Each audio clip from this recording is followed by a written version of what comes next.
Sydney's moving. The future growth of the city is going to be located in the southwest. The infrastructure is pivotal. We're going to need road, rail and freight all working together. We've had some big announcements recently, including the Macarthur Business Park. It's important that residents in these areas have access to jobs and are connected to jobs. This is a really good opportunity to create a high quality, high technology business park in industries such as robotics, AI, medical and research. So jobs of the future right here on the doorstep. What's key to this project is that people from Macarthur region will have local employment within a short drive from their residence, short bus ride. They don't have to be on a train for an hour and a half. They don't have to be on a bus for 2 hours every day. So that's what's so beautiful about this. 50,000 jobs locally is a huge impact to our local residents. There'll be great community here as well, so things like childcare centres, gymnasiums, retail bars, taverns and restaurants. It's a walkable business park close to their homes. To help get us there, we're going to need not just ambition, but imagination and a willingness from both the private and public sector to work together.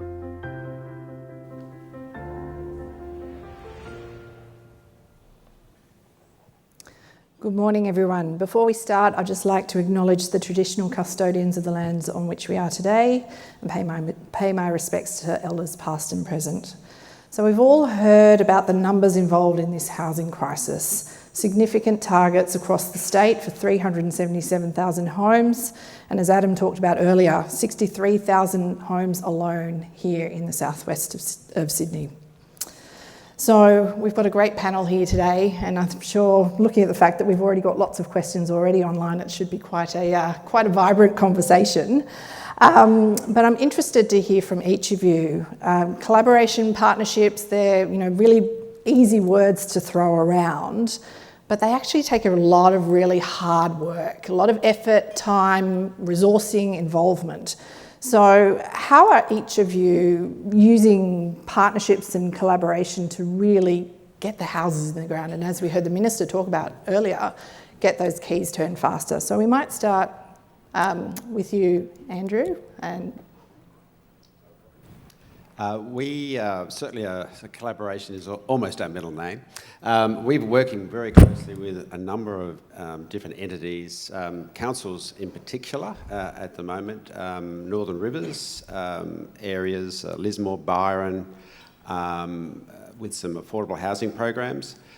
Orange, just looking at over 330 dwellings at Orange, and that will be across a broad range of density, attached, detached, low and medium and high rise. So there's a lot of work we're doing with councils in that regard. We're also doing a lot of work with CHPs, community housing providers. We are just on the verge of establishing our affordable housing delivery panel, which will be comprised of approximately 10 CHPs, which will enable us to interact very quickly and sort of avoid all the pre-qualification time in respect of delivering some of our affordable housing programs. Together with that, government architects, and we might talk about that later, Government Architects Office with the pattern book, and also with the private sector, of course, in relation to the developments themselves.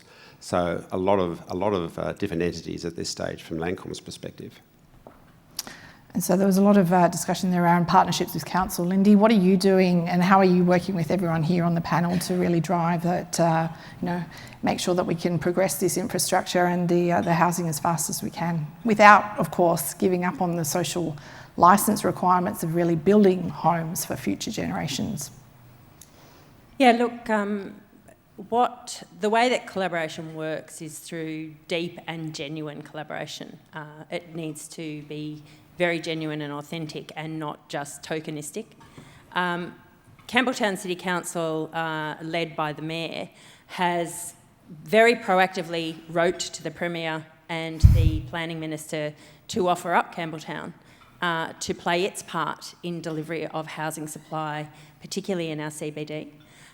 We're ready to go. We're pouring a lot of money into accelerating our LEP to increase densities in our city centre. So we're doing our part to actually be able to help on delivering that housing. But you really need the collaboration coming back the other way in terms of genuine strategic planning and support in order to be able to make that a reality. Okay, great. Paul Melrose. Thank you. We've got two Pauls today, so if I mix it up a little bit, just bear with me. Not the Minister, Paul, so don't have to worry about that. But look, I think we have a very unique opportunity to collaborate with government at the Appin community in Wallandilly and the Greater Macarthur. There's a lot of focus on southwest Sydney today. Greater Macarthur is sort of the area where I'm mostly focused in and where the Walker team's focused.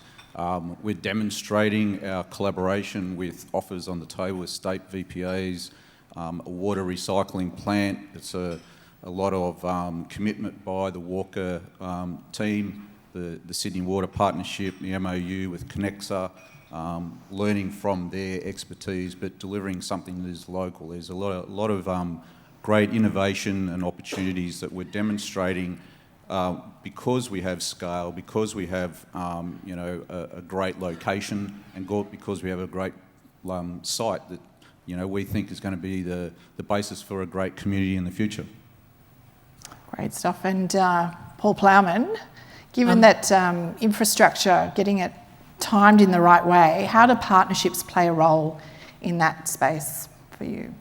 Well, I think there's two elements to that, and just building on what Lindy was saying, there is a massive importance around collaboration. When you think about the landscape of planning infrastructure, you've got obviously Sydney Water, who has one eye on the whole of the customer base in Sydney.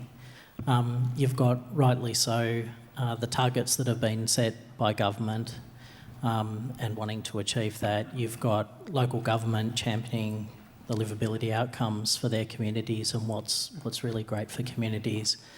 And then, of course, you've got the development sector that need a return on investment. And, to find a win-win through all of that can only be done through collaboration and properly working together to figure out what needs to be done and when it needs to be done.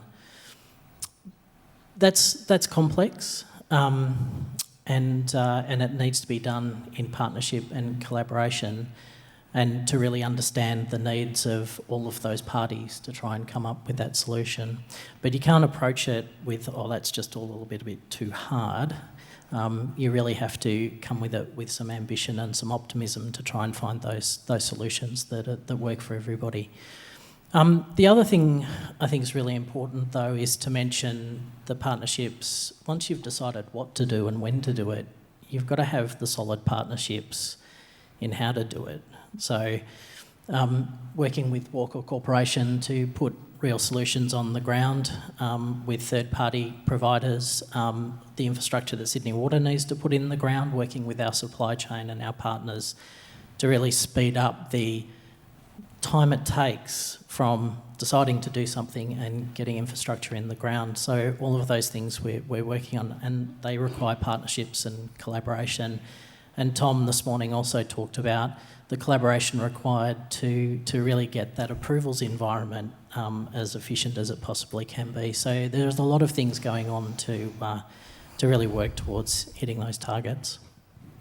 So there was a lot of talk earlier around the rising cost of living and obviously the impact that has on housing affordability. Looking then at construction costs and getting things done faster, the scale and the speed at which we need to move, how are you, Andrew, meeting and helping to mitigate some of these land and construction costs that are on our doorstep? $1 million question.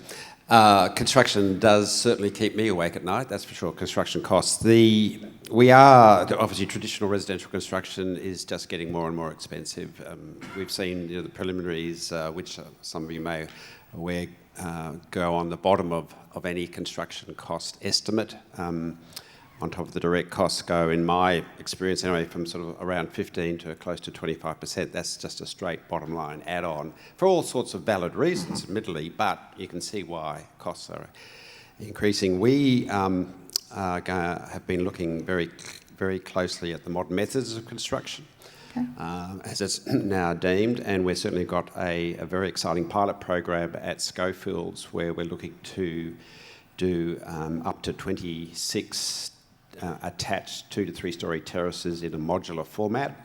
We've got 5 very keen architects and a manufacturing associate to work on solutions for that particular program, and we'd like to see that as a springboard for many of our ongoing medium density solutions around our many projects that we've got coming through. So it's been a slow and steady steps over the last 6 months.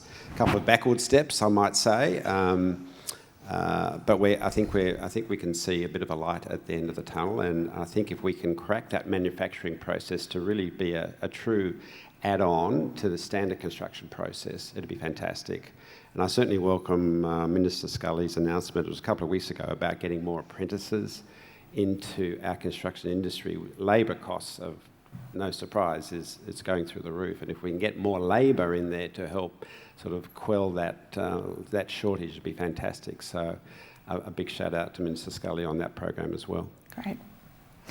And maybe Paul, Melrose, just building on that question. So beyond construction costs, what are some of the challenges that you're seeing in terms of releasing houses into market? Yeah, I think probably if I talk about cost of living, it's probably the main important thing. You build a home, but the resilience of a community is also about how much it costs to actually sort of live in that area. So local jobs is obviously clearly one major important, but water recycling that provides a cheaper, affordable, and localised sort of solution to the water water issue.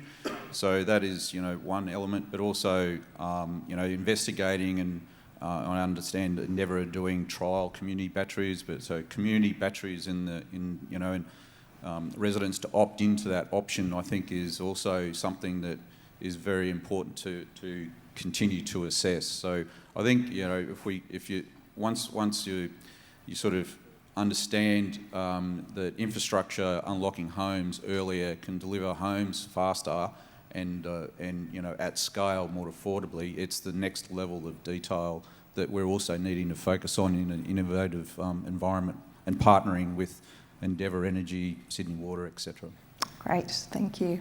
Paul Plowman, given we heard earlier about making sure that how the critical infrastructure needs to be there when you're buying the land and ready to move in, tell us a little bit about the Appin project and how that's an innovative initiative with Walker. So we've got an MOU with Walker, Connectia and Sydney Water, and really that's about making sure that there's a sustainable solution for I guess not only the Appin development, but in the context of the whole of the Macarthur area. So if I can draw an analogy of a patchwork quilt, and at the moment we have various developments that are representing patches, and we need to work together to make sure that when people move into those houses, they've got the right infrastructure. We have to have one eye on making sure the quilt ends up being a quilt, and that really is fundamental, because if you don't get that right, ultimately that becomes an intergenerational issue, because the infrastructure is inefficient, and ultimately, in the case of Sydney Water, that makes its way to bills eventually. So that's the essence of the partnership we've got, is to try and make sure that we balance the short-term needs with one eye on the long-term people that are going to live and work in Greater Macarthur. Excellent. There's so many questions coming through. I think it's going to be hard to keep up. All right, let's see how we go. How can government incentives be structured to encourage more private sector investment in affordable and rapid housing delivery? Who'd like to take that one? Yeah, that's a good question. I can answer it in maybe a slightly tangential way. I think one of the initiatives that the state government have just announced a couple of weekends ago, which Lancom's very energised to deliver on, which is the Essential Worker Program $450 million was allocated in the budget 2 weeks ago, and we've been tasked with finding a number of sites around metropolitan Sydney for essential workers. That's teachers, first responders, medical, allied medical and teachers. So we've been, with that $450 million, approximately $100 million is allocated to construction, to land, and then 350 to construction. So that program is well and truly underway as we speak. An energised team is beavering away at Parramatta at the moment on that. So that's one of the key incentives that state government have certainly come on board with. Of course, the other big incentive on a federal level has been the HAF funding, the Housing Australia funding program. That, unfortunately, was oversubscribed, so there'll be some very disappointed affordable housing and social housing programs that won't make it in this round, but that's certainly been a key injection from federal government level in respect of that program as well. Okay. Vida, can I make a comment on this one, because this one creates some concerns in my mind. If you're just relying on government incentives or public-private partnerships, surely that's not evidence-based strategic planning.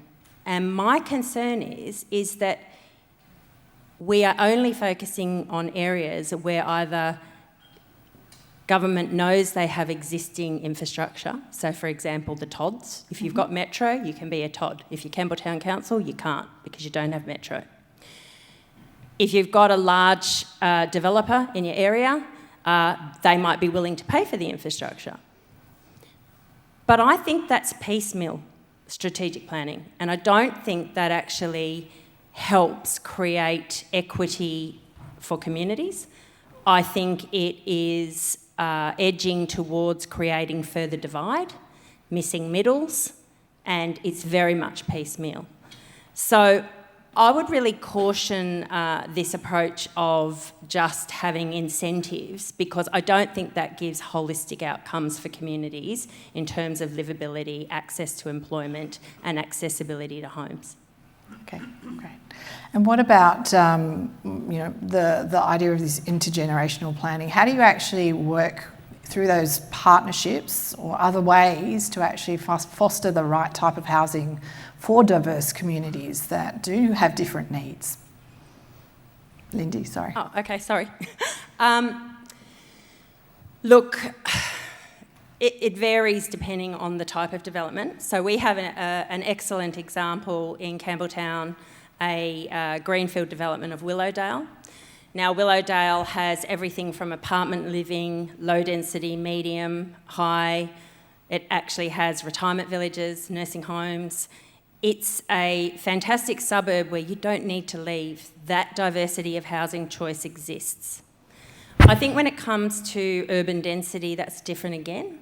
And I do think that in Australia we need to be thinking about the cultural diversity and the need for that intergenerational cohabitat that is required. Mm-hmm. And I do think that we shouldn't be doing really bland, boring apartment living. It needs to be innovative and creative and meet the needs of the cultural diversity and the intergenerational needs of our communities.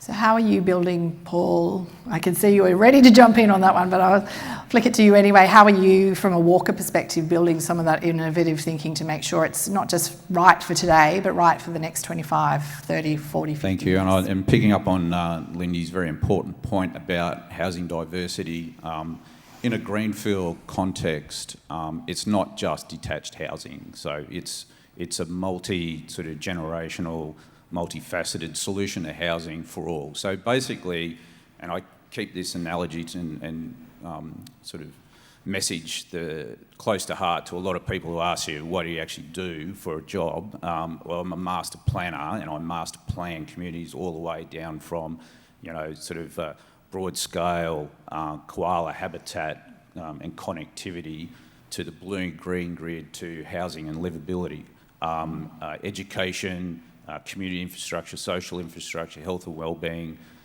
community health hubs, everything, right? So nothing is left unturned. We focus on delivering housing diversity in the greenfield context, focused around local public transit corridors and communities, neighbourhood centres, retail and education hubs. And, you know, there is diversity in that context. So with the MacArthur Business Park on top of that, local jobs, you know, it's a place that you don't actually have to leave to actually live. So I think, you know, it's important to point out in a greenfield residential development context, housing diversity is real. We deliver terraces, we deliver apartments. There's examples in, say, Jordan Springs of apartments around a great place in the centre hub there. You know, a good example.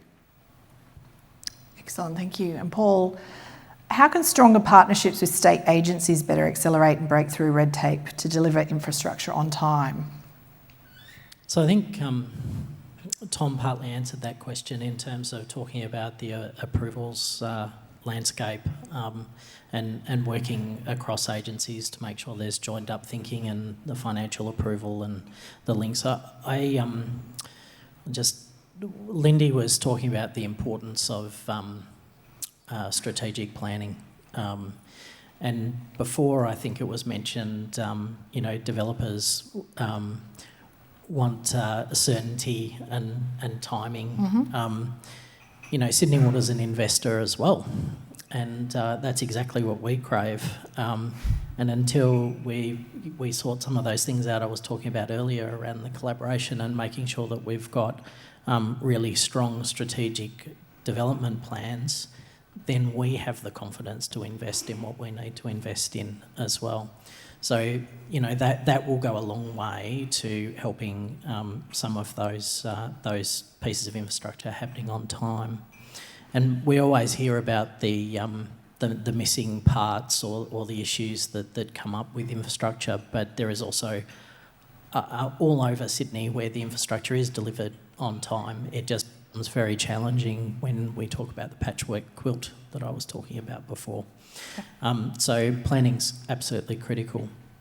But I also think that in challenging times at the moment in terms of supply chain, it's really important partnerships that we have with people that actually build the infrastructure can really cut down the timeframes that happen. So there's a combination of factors that come together that really can improve the speed of connection and making sure that we've got infrastructure in the ground.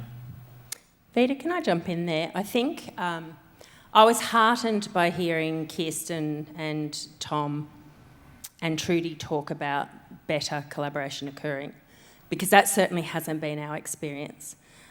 We have had developments where housing should have been delivered 5 years ago, and due to the lack of collaboration amongst government agencies, people are still waiting to build their homes. Sure. I think this is really criminal in an age where housing crisis is significant, and I do think that there is a crying out for government agencies to work together to resolve these issues up front before you lead a developer down a garden path and then leave people that are waiting to move into homes without homes. So I think that's a very significant challenge that needs addressing, and I do believe that government is committed to working on that, and certainly my experience with working with them of late, that's what's happening. But Campbelltown's lost developers because of their frustration of trying to work their way through these issues. So I do think it's something that needs to be taken very seriously. There's actually a question specifically related to that saying Campbelltown Central has existing access to Sydney and future access to a new airport in Wollongong, but what's it going to take to get cranes in the sky? I'll hand over to Paul or Andrew for that one. We certainly have a very big building program as part of the new area that Landcom's going to be delivering on. We have 1,800 affordable or key worker housing to deliver, not all by Landcom, it'll be delivered by third-party developers. So that's certainly going to be another collaboration in that regard. But our build-to-rent program, as I mentioned earlier, will be delivered through standard principal contractor engagement, so that the 400 apartments in maybe 3 or 4 locations are all going to be requiring a residential principal contractor, and we know from the industry that they're getting fewer and fewer because of the red tape potentially that has been imposed on them and the degree of difficulty that's been imposed on them. So that will be the challenge going forward. Can I just add to, like, I think for Campbelltown, and I'll blow Lindy and Mayor Grease's trumpet here, reimagining Campbelltown was really like a great placemaking and visionary sort of document and strategy, and that would bring developers who have shared vision back into the frame. The investment in the hospitals and the investment in infrastructure and Landcom's proposals are amazing, and I think the university there as well. I mean, there's a lot of energy there, and I think actually establishing that really strong vision really attracts opportunity for developers. So what's actually going to bring the crowns in the sky is genuine infrastructure commitment. We've done enough with the planning, or the planning hasn't been done, and it should be done, and it needs to be done in a speedy fashion because we're ready for implementation. So we need that equity in infrastructure spending, and that certainly hasn't been our experience of late.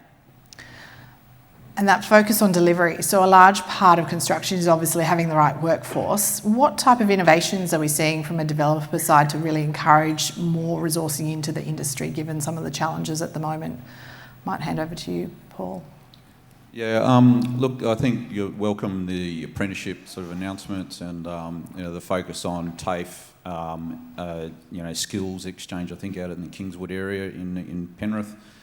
Those sort of innovations are welcome. I think we have the ability to work with innovative providers, civil contractors, structural contractors, etc.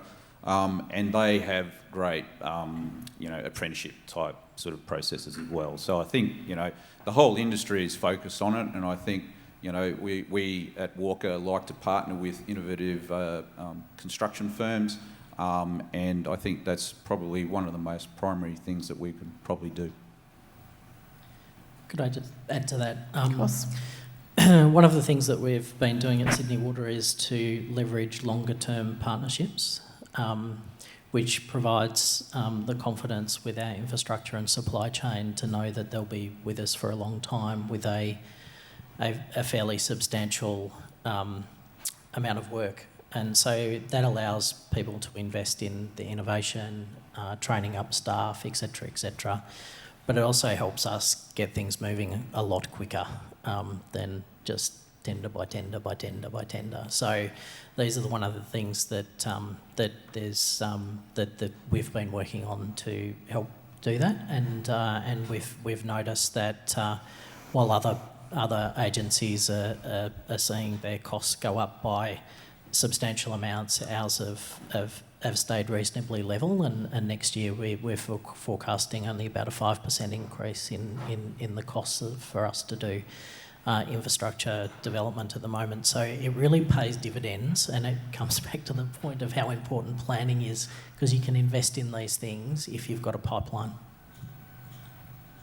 Great, thank you. And so given that so many of us here in the room are from government and industry, what are some of the initiatives that you know of or are driving within each of your respective organisations to help drive or close the equity gap within your communities that you're working in?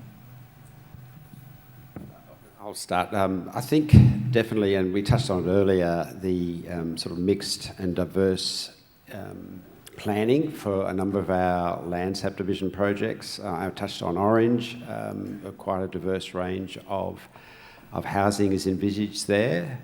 Ditto with Glenfield, big projects just been announced, which will be a very exciting opportunity for us to continue that diverse housing program. Jumping across to Edmondson Park, where many projects have already been delivered, not only by Landcom, but of course other private developers.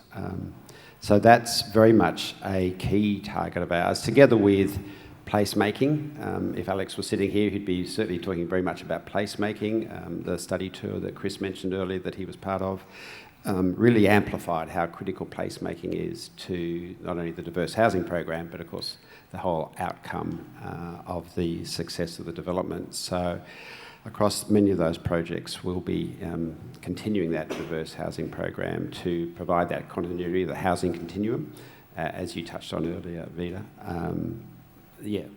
So that's uppermost in our mind at the moment.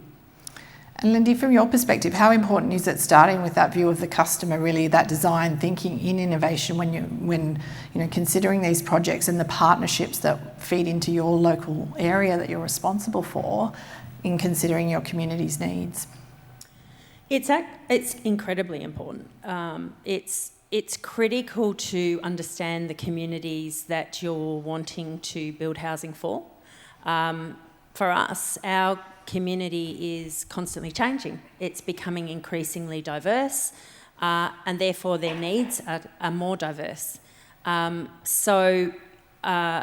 With our visioning, it's really critical that there is agility and flexibility in terms of being able to shift accordingly to what the community is saying it needs. So in our reimagining example, our community told us loud and clear that they really valued the environmental components of Campbelltown. And we are working with developers to honour that. Where we have control, we're building our own innovation. We've built a beautiful Billabong Parklands that's the Mayor's just recently opened to help our residents escape that urban heat that exists in Western Sydney. But you just have to be in touch with your community, and I think that's where local government plays an incredibly important role. So Paul, Melrose, from your perspective within Walker, how do you build that into your planning processes of design and then make sure you're still delivering at scale and at speed? Yeah, I have a couple of great examples, or I think they're great. You can tell me otherwise. But working, and this is early days, it's obviously partnering with schools infrastructure and the council on local VPAs and essential education facilities to maybe have investigate shared facilities, shared amenity, pooling of resources, and delivering it earlier, and that's an equity sort of outcome there. The other part would be the blue-green grid that we're sort of obviously talked about earlier. The urban heat issue is managing that with connected open spaces, diverse open spaces. There's something there's a few people in the crowd probably laughing because it's one of my passions, obviously. The Cumberland Plain commitment of over 500 hectares is a start. Then there's the feature ponds that can try and reduce the urban heat with sort of cooling effects from that.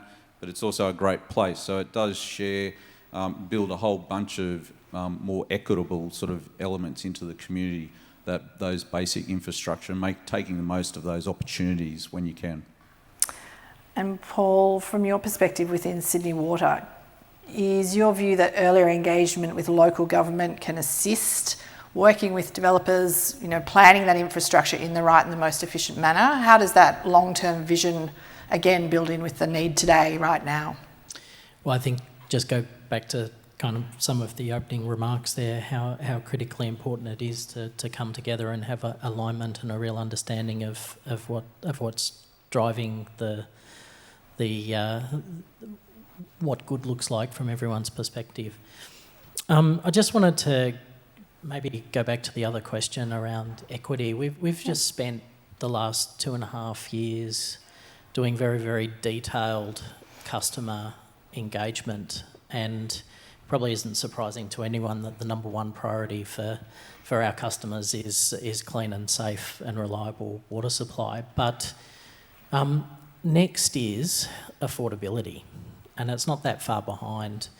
And then you think, okay, they're the two things, but then you go and look at the analysis in some depth, and you see that there is an underlying equity element of it, that people should pay the same for water no matter where they are in the city, and that they should get the same level of service.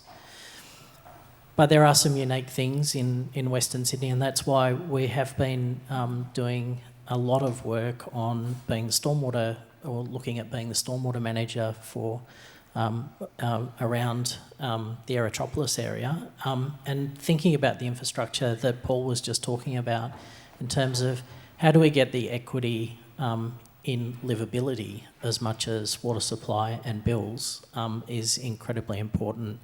So it's going to be very exciting to get those projects up and running and seeing what things are possible in that regard.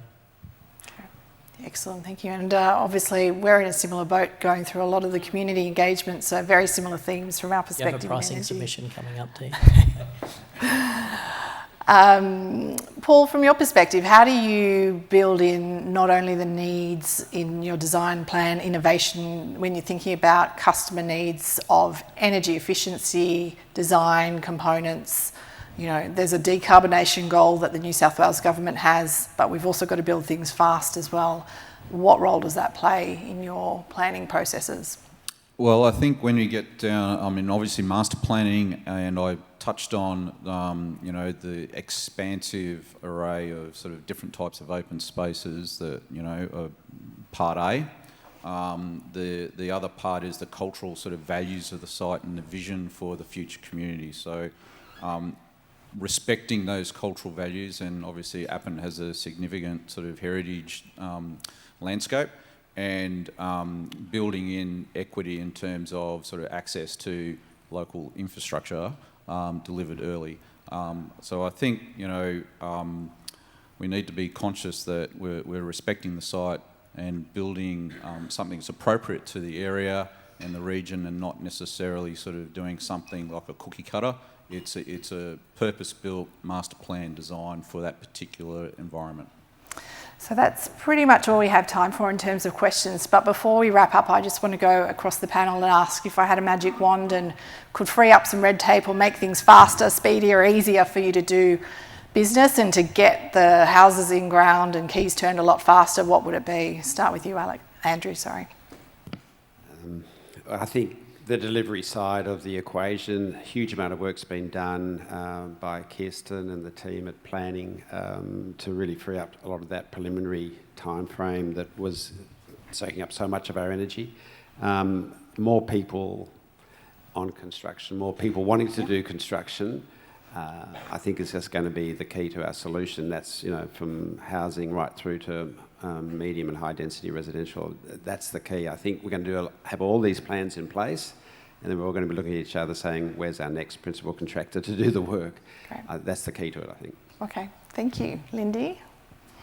There's so many choices.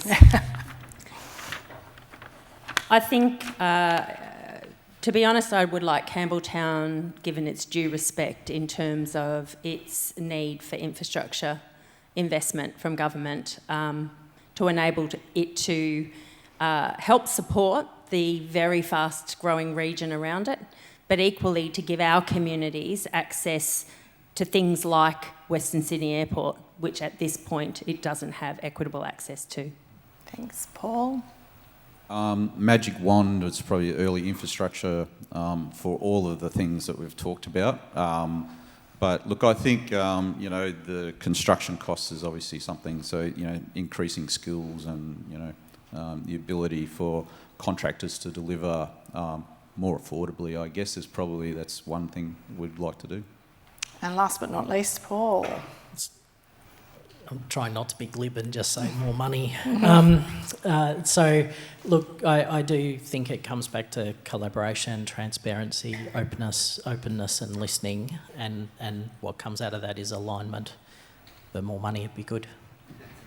Wonderful. Well, with that note, I'm sure there's a request there, and you may hear back on that one soon, but please thank everyone for their time this morning. Thank you.